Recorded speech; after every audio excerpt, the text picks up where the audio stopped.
नमस्कार, मैं एडवोकेट बबीता फोगाट आप सभी का हार्दिक स्वागत करती हूँ अपने कलम के सफर न्यूज़ चैनल पर। आखिर कानून बनते कैसे हैं? हमारी लास्ट वीडियो में आपने देखा कि जो कानून बिल पेश किए गए थे गृह मंत्री अमित शाह द्वारा समर सेशन में पार्लियामेंट में, आईपीसी, सीआरपीसी और एविडेंस, आखिर ये कानून बनते कैसे हैं? आपको बता दें, जब गृह मंत्री अमित शाह ने तीनों बिलों को पेश किया गया था, जब भी कोई बिल होता है, कोई नया कानून हमें बनाना होता है, तो वो तीनों सदनों से पास होता है। तीनों सदन मतलब लोकसभा, राज्यसभा और राष्ट्रपति भवन। तीनों ही तीनों किसी भी कानून को बनाने के लिए ये तीन अंग माने जाते हैं और तीनों की मंजूरी मिलना ज़रूरी हो जाता है।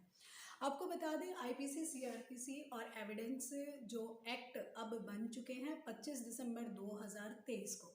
ये कानून कैसे बने? जब समर सेशन में पार्लियामेंट का जब भी सेशन चलता है, विंटर सेशन और समर सेशन में इनको इंट्रोड्यूस करवाया गया। उसके बाद जब भी कोई बिल पार्लियामेंट में आता है तो उस पर 3 बार रीडिंग होती है। रूलिंग पार्टी और अपोजिशन पार्टी दोनों का डिस्कशन चलता है। पार्लियामेंट्री कमेटी बनती है, वो इन तीनों बिलों पर डिस्कशन करती है, गहन अध्ययन करती है इनका। उसके बाद अगर कोई सुझाव है, कुछ अमेंडमेंट है, कुछ चेंज करना है, तो वो चेंजेस किए जाते हैं। आपको याद होगा लास्ट वीक, आज 25 दिसंबर 2023 है जब मैं वीडियो बना रही हूँ, तो लास्ट वीक क्या हुआ, जब इनको विड्रॉ किया गया था कि जो पार्लियामेंट्री कमेटी ने अपने सुझाव दी थी, लोगों तक ये कानून पहुंचाए कि इसमें क्या क्या चेंजेस है, फिर लोगों की राय ली गई, फिर इसमें चेंजेस किए गए और फिर उनको री इंट्रोड्यूस किया गया अमित शाह के द्वारा, भारत के गृह मंत्री के द्वारा।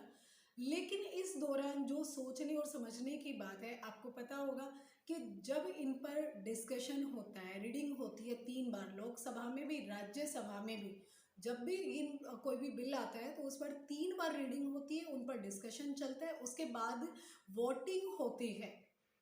अपोजिशन पार्टी और रूलिंग पार्टी दोनों क्या करती है, वोटिंग करती है, और वोटिंग के बाद जो डिसीजन होता है तब वो प्रोसीडिंग आगे चलती है।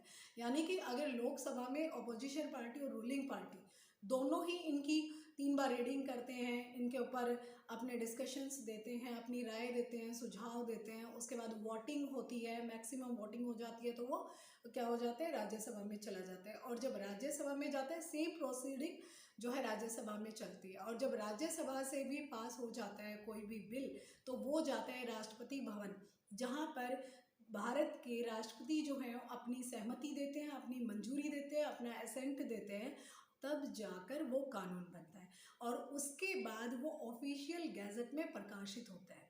उसके बाद लागू कब करना है कानून कोई भी, तो ये सेंट्रल गवर्नमेंट पे होता है कि वो कब से अपने देश में इन कानूनों को लागू करना चाहेगी।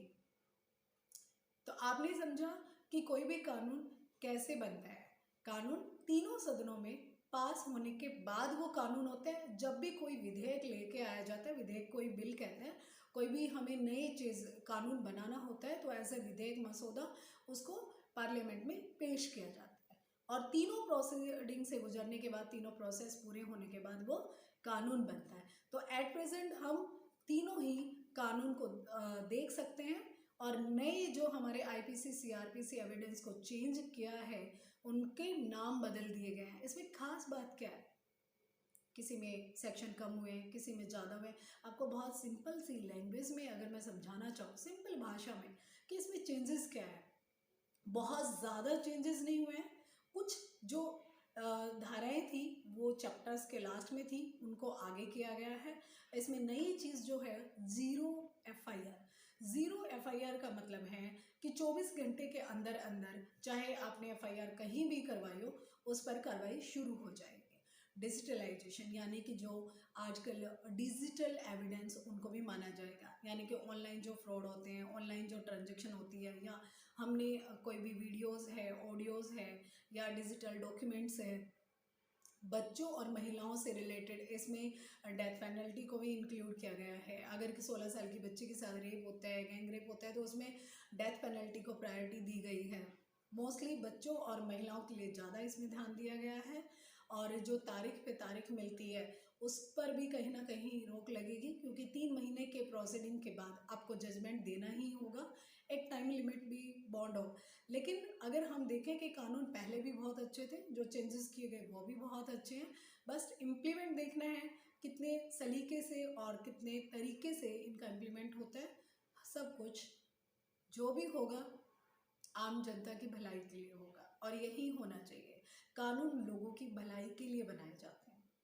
इसी के साथ वीडियो को लाइक कर दीजिए, शेयर कर दीजिए ताकि आपको नोटिफिकेशन मिलता रहे और हमारा मोटिवेशन बढ़ता रहे ताकि हम ऐसी वीडियोस और बना सकें। धन्यवाद।